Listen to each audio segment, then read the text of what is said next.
রাজধানীর ধানমন্ডি থেকে গ্রেপ্তার সাবেক মন্ত্রী আওয়ামী লীগ নেতা শাহজাহান খান। বিচার শেষ না হওয়া পর্যন্ত ফ্যাসিবাদী দলের পুনর্বাসন নয়, গণভবন হবে অভ্যুত্থান স্মৃতি জাদুঘর। জেনেভা ক্যাম্পে অপ্রতিরোধ্য মাদক সিন্ডিকেট, নেপথ্যে ছিল সাবেক মন্ত্রী নানকের মতো।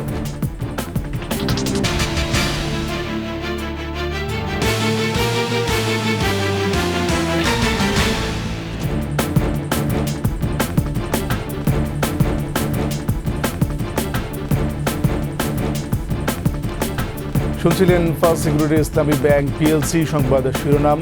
আমন্ত্রণ সকালের 21 সংবাদে, সাথে আছি আমি MAG ওসমানী। দর্শক, 21 টেলিভিশনের সংবাদ একই সাথে সরাসরি দেখতে পাবেন আমাদের ফেসবুক পেজ www.facebook.com/2124 অনলাইনে। এছাড়া সাবস্ক্রাইব করতে পারেন www.youtube.com/21TV চ্যানেলে। আওয়ামী লীগের সভাপতিমণ্ডলীর সদস্য ও সাবেক মন্ত্রী শাহজাহান খানকে গ্রেপ্তার করেছে ঢাকা মহানগর গোয়েন্দা পুলিশ। রাতে রাজধানীর ধানমন্ডি থেকে শাহজাহান খানকে গ্রেপ্তার করা হয়। ডিএমপির ডিবি প্রধান অতিরিক্ত পুলিশ কমিশনার রেজাউল করিম মল্লিক বিষয়টি নিশ্চিত করেছেন। শাহজাহান খানের বিরুদ্ধে একাধিক মামলা রুজু হয়েছে, তবে কোন মামলায় তাকে গ্রেপ্তার করা হয়েছে সে ব্যাপারে বিস্তারিত এখনও জানা যায়নি। শাহজাহান খান মাদারীপুর 2 আসন থেকে টানা 8 বার সংসদ সদস্য নির্বাচিত হয়েছেন।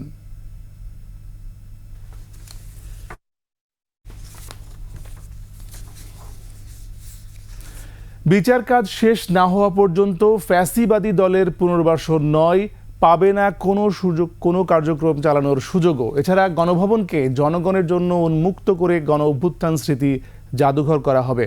অন্তর্বর্তী সরকারের উপদেষ্টা পরিষদের সভায় এসব সিদ্ধান্ত নেওয়া হয়। পার্থসারথীর প্রতিবেদন। প্রধান উপদেষ্টার কার্যালয়ে ডক্টর মোহাম্মদ ইউনূসের সভাপতিত্বে অনুষ্ঠিত হয় উপদেষ্টা পরিষদের 5ম বৈঠক। খাদ্য নিরাপত্তা, জলবায়ু পরিবর্তনে উদ্ভূত ঝুঁকি মোকাবেলা, টেকসই আর্থসামাজিক উন্নয়ন এবং বর্তমান ও ভবিষ্যৎ প্রজন্মের চাহিদা পূরণে সম্পদের গুরুত্ব অনুধাবন, যথাযথ সংরক্ষণ এবং টেকসই ব্যবহারের লক্ষ্যে অনুমোদন দেওয়া হয় জাতীয় জিন ব্যাংক ব্যবস্থাপনা নীতিমালা। বৈঠকের বিষয়ে জানাতে ফরেন সার্ভিস একাডেমিতে সংবাদ সম্মেলনে কথা বলেন উপদেষ্টা আসিফ মাহমুদ। এই জুলাই গণ অভ্যুত্থানের স্মৃতিকে, শহীদদের স্মৃতি এবং বিগত ফ্যাসিবাদী সরকারের আমলে যত অন্যায় অবিচার হয়েছে সব কিছুর স্মৃতি সংরক্ষণ করার জন্য গণভবনকে জুলাই গণ অভ্যুত্থান স্মৃতি জাদুঘর হিসেবে প্রতিষ্ঠা করা হবে।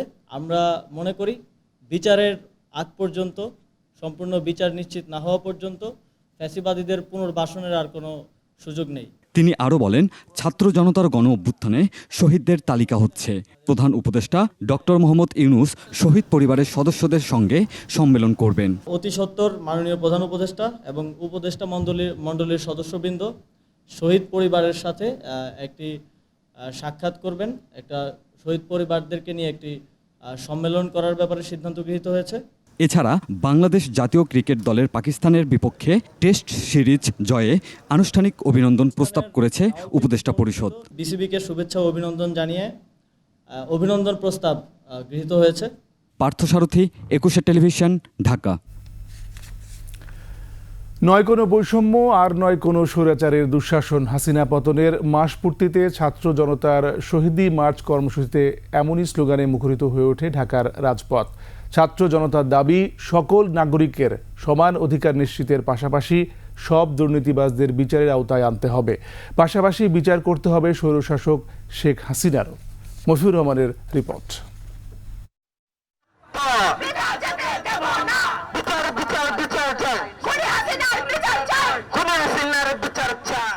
স্বৈরাচার পতনের 1 মাস পূর্তিতে শহীদি মার্চ কর্মসূচির আয়োজন শুরু হয় ঢাকা বিশ্ববিদ্যালয়ের রাজু ভাস্কর্যের সামনে থেকে।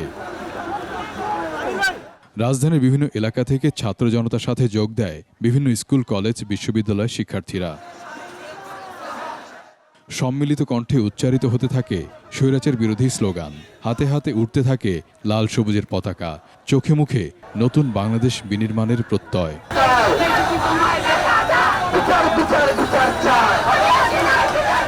হাসিনা বিরোধী গণ অভ্যুত্থানে শহীদদের প্রতি অপরিসীম ভালোবাসা আর শ্রদ্ধা জানাতেই এই আয়োজন। 1 মাস পূর্তি হয়েছে। এই 1 মাস পূর্তিতে আমরা আজকের এই সমাবেশ এবং এই সমাবেশে এসেছি। বিচারের আওতায় এনে তাদের বিচার করা, তাদের বিচারের দাবি আমাদের একটাই চাওয়া, একটাই পাওয়া, আমার ভাইদের শহীদের রক্ত যেন বৃথা না যায়। আমরা চাই দেশের টাকা দেশে ফিরে আনুক। দেশের মাটিতে স্বৈরাচার সহ তার দোসরদের বিচারের দাবি ওঠে অন্তর্বর্তী সরকারের কাছে। শেখ হাসিনার মতো খুনি এখনো ভারত, প্রতিবেশী দেশ ভারতে গিয়ে তার পাসপোর্ট বাতিল হলো, তারপর সে এখনো সেখানে নির্দ্বিধায় টিকে আছে। আমরা চাই অতি দ্রুত তাকে বাংলাদেশে ফিরিয়ে এনে তার ফাঁসিতে ঝুলিয়ে গলায় আমরা ফাঁসির দড়ি দেখতে চাই। এই অন্তর্বর্তীকালীন সরকার যারা দুর্নীতি করেছে তাদের যেন গ্রেফতারের আওতায় এনে তাদের সুষ্ঠু বিচার করে। উত্তোলিত মুষ্টিবদ্ধ হাত, কণ্ঠে কণ্ঠে স্লোগান, নতুন বাংলাদেশ বিনির্মাণে দৃপ্ত পদক্ষেপে এগিয়ে যেতে থাকে অযুত মানুষ। শহীদের রক্তে ভেজা এই বাংলায় কোনো দুর্নীতিবাজ আর কালো টাকার মালিকের ঠাঁই নাই বলে জানায় অংশগ্রহণকারীরা। যে স্বৈরাচারী মাথা উঁচু করে দাঁড়াবে বা মাথা ঝাঁকানোর চেষ্টা করবে, আমরা ছাত্র প্লাস জনতা, ছাত্র জনতা তাকে ছাড়বো না। আমরা তাদেরকে হুঁশিয়ারি করতে চাই যে ছাত্র সমাজ এখনো রাজপথ ছাড়ে নাই। রাষ্ট্র সংস্কার করে বৈষম্যহীন সমাজ প্রতিষ্ঠার দাবি ওঠে সমস্বরে।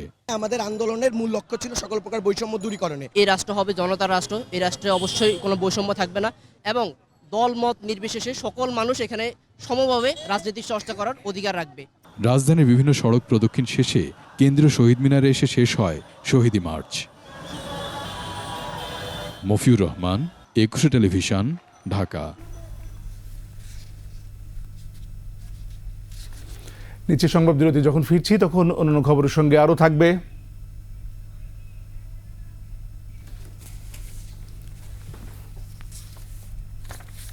খোদ রাজধানীর মোহাম্মদপুরের জেনেভা ক্যাম্পে বছরের পর বছর ধরে গড়ে উঠেছে অপ্রতিরোধ্য মাদক সিন্ডিকেট। নেপথ্যে মদত জুগিয়েছেন এলাকার প্রভাবশালী সাবেক মন্ত্রী জাহাঙ্গীর কবির নানক। আর মাঠ থেকে সরাসরি নেতৃত্ব দিতেন স্থানীয় ওয়ার্ড কাউন্সিলর সৈয়দ হাসান নুর ইসলাম রাষ্ট্রত।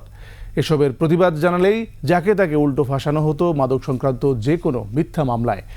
21 স্পেশালে দীপু শিকদারের 2 পর্বের প্রতিবেদনের প্রথম পর্ব আজ। ক্যামেরায় ছিলেন এরশাদ আলী।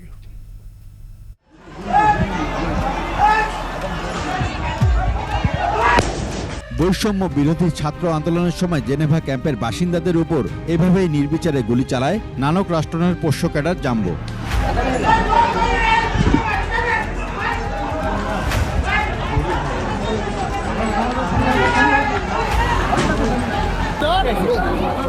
তার সেই গুলিতে প্রাণ হারায় নিরীহ এক তরুণ।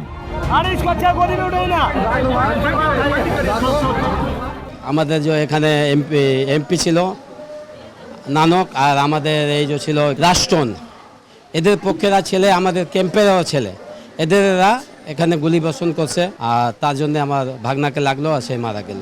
শুধু এই আন্দোলনেই নয়, বছরের পর বছর ধরে বিহারি ক্যাম্পে এমন নির্যাতনের গল্প অনেক। নানক ওর নেতৃত্বে মোহাম্মদপুর এলাকায় এই মাদক ব্যবসায়ীদেরকে উৎসাহ দিয়ে মাদক ব্যবসা করাইতো। ওরা এটার থেকে সিন্ডিকেট একটা তৈরি করেছে, তারা চাঁদাবাজিও করতো। যারা প্রতিদিন কামাই করে প্রতিদিন খায় তাদের উপরে অত্যাচার করছে। প্রকাশ্যে লাইন ধরে এখানে বিক্রি হয় হেরোইন, ইয়াবার মতো মাদক। ছাত্র জনতার আন্দোলনে আওয়ামী লীগের প্রভাবশালী নেতা ও সাবেক সংসদ সদস্য জাহাঙ্গীর কবির নানকের ছত্রছায়ায় গড়ে ওঠে ভয়ঙ্কর এক মাদক সিন্ডিকেট। সরাসরি নিয়ন্ত্রণ করতেন ঢাকা উত্তর সিটি কর্পোরেশনের 32 নম্বর ওয়ার্ড কাউন্সিলর সৈয়দ হাসান নুর ইসলাম রাষ্ট্রন। তাদের আশীর্বাদে বুন্দিয়া সোহেল সহ সিন্ডিকেটের শতাধিক সদস্য দাপিয়ে বেড়াতেন জেনেভা ক্যাম্প। কথা না শুনলে ফাঁসিয়ে দেয়া হতো মাদক মামলায়। জাম্বুরা সব তো রাষ্ট্রের লোকজন, বুঝছেন না? ওরা আয়া অত্যাচার করে, মানুষের উপরে যেরকম তেরকম ব্যবহার করে, যার তার ঘরে পুলিশ পাঠায় দেয়, হয়রানি করে। আমাদের লোককে পাতার মামলা 500 মামলা দিয়ে ওদেরকে ভিতরে করে দিত। আর আমরা একটা সাধারণ দোকানদার, আমাদের থেকে টাইট চাইতো, টাকা চাইতো। আমার ছোট ভাইয়েরা 7 নম্বর সেক্টরে নিয়ে যায়, ওরা অনেক মারছে, মানে মাদক খাওয়ায় মারছে, শরীরে ইনজেকশন দিছে, ইনজেকশন দিয়ে তারে মারছে। আমার বাসুরের ছেলে বাসায় ঘুমানো ছিল, ঘুমানো অবস্থায় নিয়ে যায়, মিথ্যা মামলা দেওয়া হয়েছে, ওর চোখে পট্টি মারে ওরে মারা হয়েছে এবং কি ওরে মিথ্যা মামলা দিয়ে সাজায় 200 গ্রাম হিরোইন দিয়ে রেজা চালান করছে। জমজমাট মাদক সাম্রাজ্যের নিয়ন্ত্রণে বিহারীদের সংগঠন এসপিজিআরসির শীর্ষ নেতাদের ভূমিকাও রহস্যজনক বলে জানিয়েছেন অনেকে। তবে যথারীতি তা অস্বীকার সংগঠনের সভাপতির। এখানে একটা সিন্ডিকেট কাজ করতেছে। মাদক তো হুট করে এখানেই চলে আসেনি, বর্ডার ক্রস করে এখানে আসে। বর্ডারে কেন একটা চাপ সৃষ্টি করা হলো না কেন? লাগামহীন মাদক কারবারিদের বিরুদ্ধে শিগগিরই ব্যবস্থা নেওয়ার আশ্বাস দিলেন এই পুলিশ কর্মকর্তা। এর পেছনে যারা মাস্টারমাইন্ড, যারা গডফাদার, যাদের আশ্রয় প্রশ্রয়ের মদদে তারা চলে, যারা তাদেরকে লিগ্যাল শেল্টার দেয়, এদের নামও আমরা সংগ্রহ করেছি। আমরা অতি শিগগিরই কঠোর আইনগত ব্যবস্থা নেওয়ার জন্য আমরা উদ্যোগ নেব। চিহ্নিত মাদক ব্যবসায়ীদের তালিকা প্রশাসনের হাতে রয়েছে বলে দাবি পুলিশের। যারা এর সঙ্গে জড়িত তাদের তালিকা সংগ্রহ করেছি। দীপু শিকদার, 21 টেলিভিশন, ঢাকা। শেষ করছি সকালের 21 সংবাদ। যাবার আগে ফার্স্ট সিকিউরিটি ইসলামী ব্যাংক পিএলসি সংবাদ শিরোনামগুলো আরও একবার। রাজধানী ধানমন্ডি থেকে গ্রেপ্তার সাবেক মন্ত্রী শাহজাহান খান।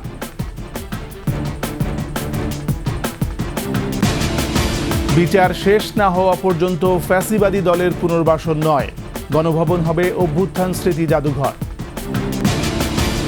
জেনেভা ক্যাম্পে অপ্রতিরোধ্য মাদক সিন্ডিকেট, নেপথ্যে ছিল সাবেক মন্ত্রী নানকের মদত।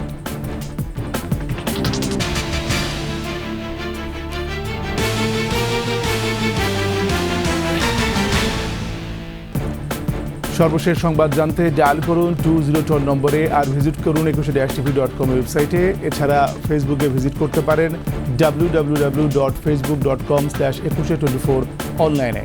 এছাড়া সাবস্ক্রাইব করতে পারেন www.youtube.com/21tv চ্যানেলে। এতক্ষণ সঙ্গে থাকার জন্য ধন্যবাদ। পরবর্তী সংবাদ সকাল 8:55 দেখার আমন্ত্রণ রইল। 21-এর সাথেই থাকুন।